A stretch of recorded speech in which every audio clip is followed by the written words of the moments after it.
Welcome to day 3 here at IPC Apex. This is the last day of the show, of course, and it's going to be the morning where we do all the wrap-ups of what we've seen this week. Before we do that, we've got a couple of guests that we want to talk to about some of the new innovations that have been seen at the show. And my first guest this morning is Chintan Sutaria. I think I've pronounced that correctly. You got it. There you go. And you are the founder and CEO of a company called CalcuQuote. That's basically a cost analysis system for a BOM list for contract manufacturers and EMS companies. Tell us a bit about it and how it works. Yeah, so CalcuQuote started with a very simple premise, which is we wanted to make quoting easier for EMS companies. So what it's evolved to now is we call it an RFQ management system. So everything from when an RFQ comes in for a contract manufacturer to the point where they win the quote. That's kind of the scope of what that RFQ management system handles, and that includes the labor estimation, the BOM costing, the overhead allocation, the profit and margin and markup tracking, things like that. Okay. Also includes things related to ISO, so AS9100 customers have to do risk assessments as part of their RFQ process. We handle all of those things, so it's a one-stop solution for everything you need. Right. So presumably you sell this in a subscription-based model? Yes, so software as a service, so it's a monthly subscription. Okay.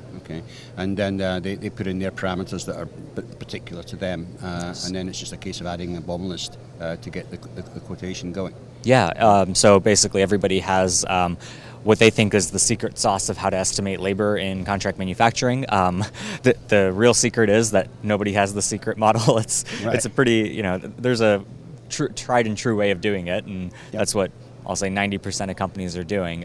But with that, there are certain parameters like labor rates and that kind of stuff, how you burden the labor, that it's very configurable in the software. And then on the BOM side, one of the big differences with CalcuQuote is we do have the ability to have a direct integration into the suppliers, and we can recognize the EMS company as part of that search. So what ends up happening is it's not just generic web pricing that they're pulling from their supply chain. It's actually recognizing if they have any special inventory positions or special pricing, things like that. It can pull that back too. Right. So it's real time. It's real time pricing and real time stock control, basically. Exactly. Yes. Yeah. Okay. Great. What about companies?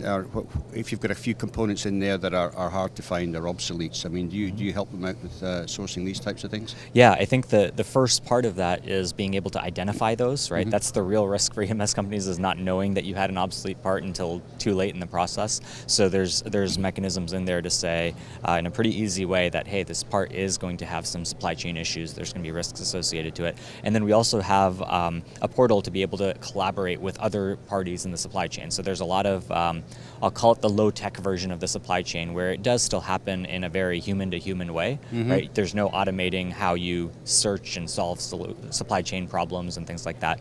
And in that way, we have a collaboration platform where you can work with your suppliers to send them, here's the part I'm looking for, can you suggest alternates for me, or see if you can find this in your network and things like that. Great. So I believe you've also added a new component to this and launched that at the show here.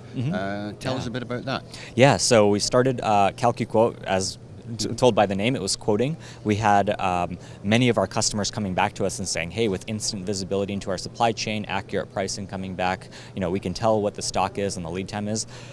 How do we go about now placing the order? Right? We want to automate that part of it too, because why go back to sending spreadsheets and purchase orders via email? And so ShopCQ is the child of that. So ShopCQ is a purchasing tool. It's a smart supply chain solution where if you have an MRP demand, basically our target is more than 70% of it automatically gets issued as orders to the supply chain and brought in without having to have a lot of human touch to it. Right. So simply a buy now and all the orders go out. Exactly. It's the fast, cheap, and good quality model. Yeah. All right. Okay. So just finally, I mean, you started a U.S. company, of course. Most of your business is here, but you're looking to roll that out more into Europe and other places. Yes. Yeah. So we already have about a dozen customers in Europe, and we're trying to, we see there's a lot of companies there that need a solution like what we're providing, and so that's kind of where our attention is going to be going into 2020. Okay. So presumably you're going to bring out different language models? Yes, there's going to be localization. It's not just language. It's having support there available for them. It's being able to, the date formats and the number formats and the currency conversion and all of that stuff. So we've got most of that stuff already figured out. But yeah, we're making sure it's going to be a good fit for our European customers. Great. Okay. Well, I want to thank you for coming in this morning and telling us about that, Chintan. And we wish you every success with your European expansion. And I'm sure we'll be hearing more from you in the future. Yes, thank you very much. Great. More coming up after the break.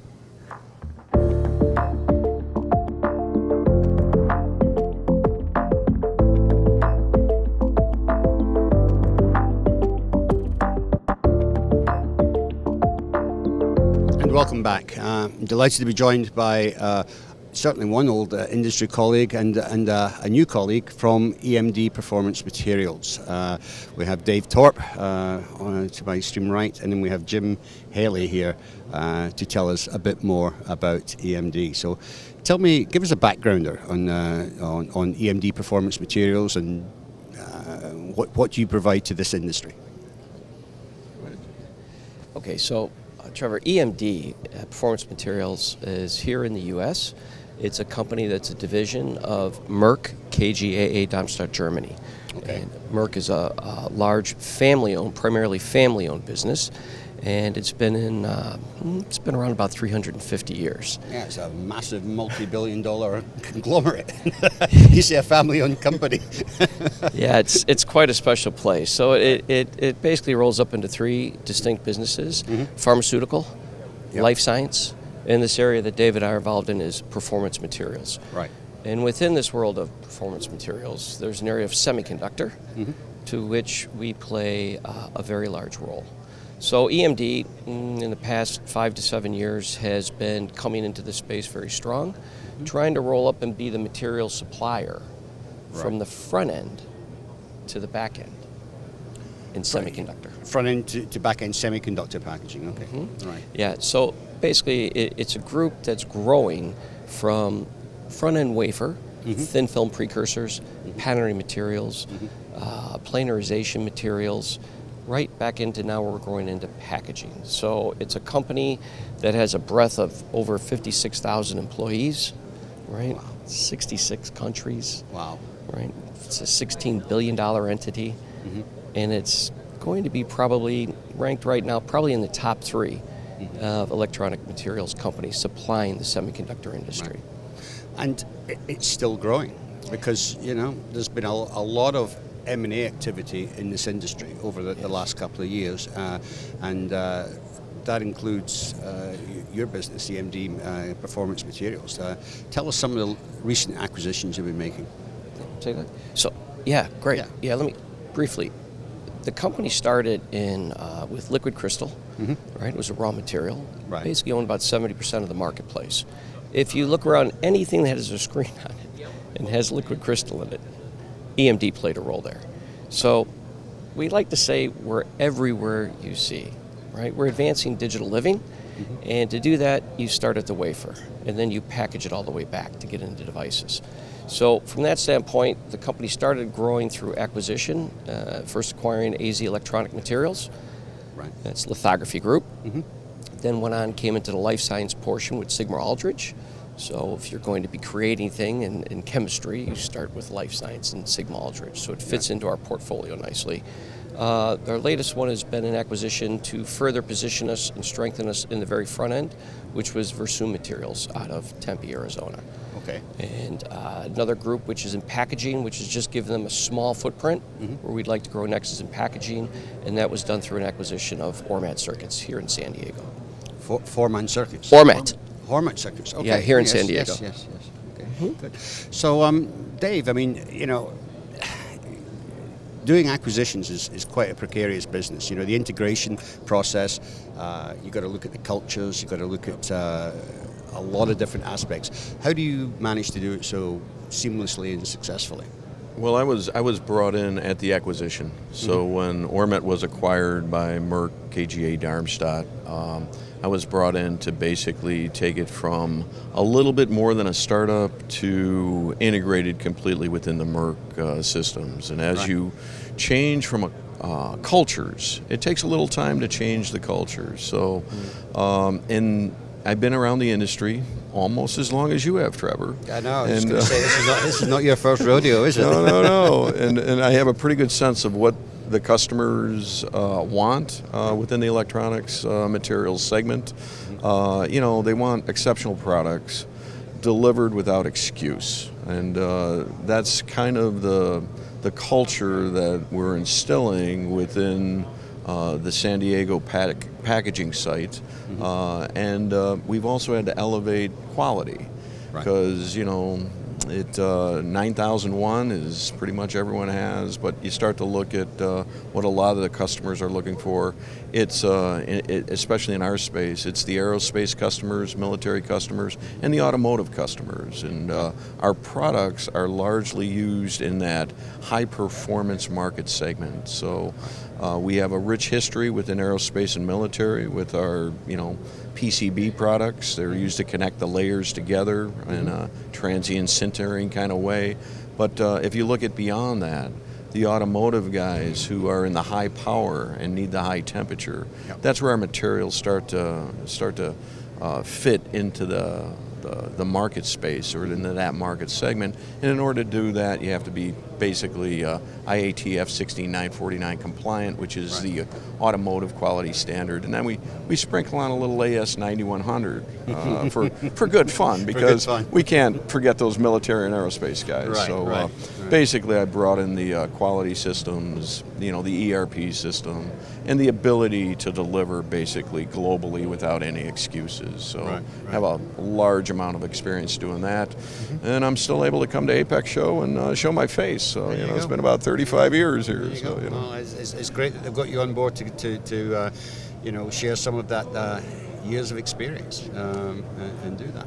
But it sounds very much like you're not finished yet.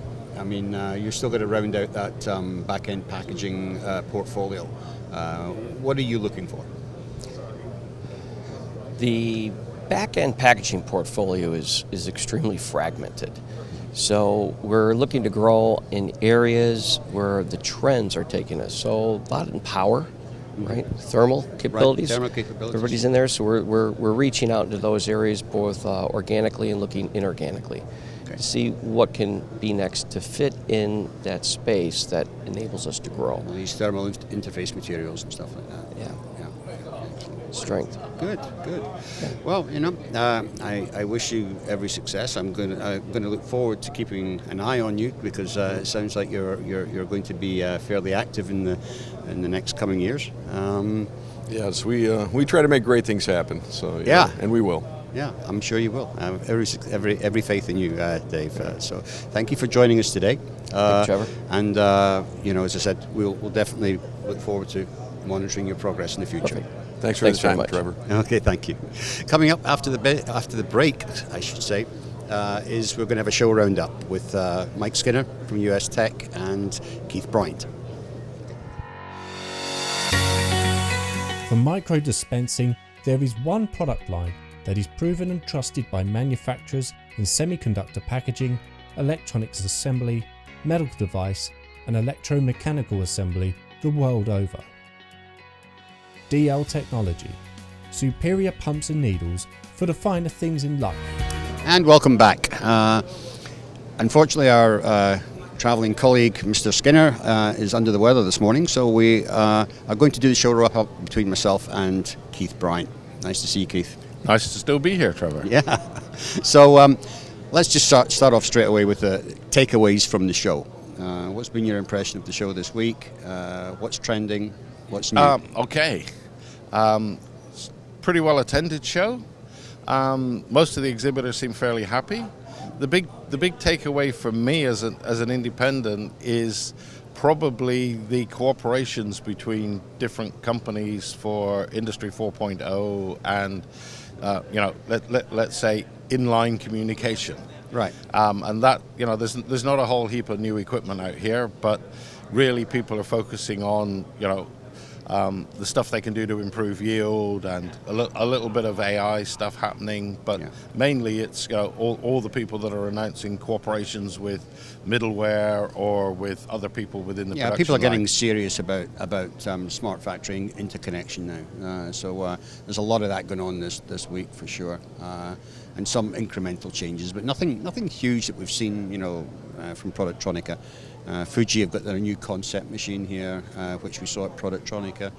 I think actually probably the most innovative product here on the show floor is the one from In Situware. That's not a probably, Trevor. That is an absolute definite. Yeah. I heard about it before the show. I was told, come and look at it.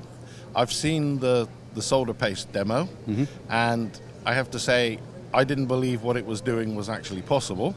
Right. And when they talk about the other things they can do with surface contamination and finding faults in conformal coating, if it can do half of what they say it can do, it's going to be a game changer. Right. And if it can do all of it, then it's going to be absolutely incredible. And it's really, because again, although it's a simple handheld unit, it's effectively Industry 4.0 compatible because it takes most of its data from the cloud, it uploads to the cloud, so it can pull everything into SPC, it can pull it into management information systems, and it stores its own historical data as well from the testing that it's done. Right. So you can plot trends and all sorts of things, and it's a handheld, $20,000 with, I think it's $4 or $5 for each replaceable tip. So it's an incredible thing. Incredible idea, isn't it? And I think just to sort of describe it concisely, they say it's bringing the lab to the factory floor.